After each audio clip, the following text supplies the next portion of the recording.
بذكر الله ترتاح القلوب وتنزاح المتاعب والكروب.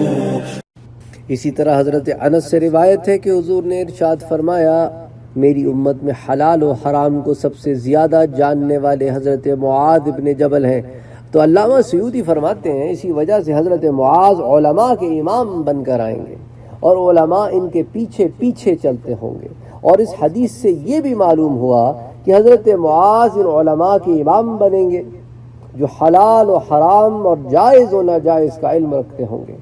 حضرت عمر ابن خطاب رضی اللہ تعالیٰ عنہ فرماتے ہیں کہ جب علماء روز قیامت پیش ہوں گے تو حضرت معاذ ابن جبل ان سے ایک پتھر پھینکنے کی مسافت پر ہوں گے، آگے ہوں گے.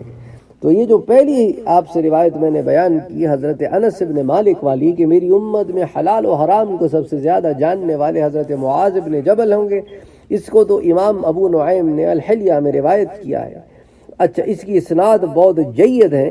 وَلَهُ شَاهِدٌ مِّنْ حَدِيثِ أَنَسٍ أَخْرَجَهُ الترمذی ابن ماجہ اور ترمذی نے بھی اس کا اخراج کیا ہے، وہ ابن حبان نے اور الامام حاکم نے، اور پھر اس کو امام اور کئی کتب نے اس کو روایت کیا ہے، امام ذہبی وغیرہ نے بھی.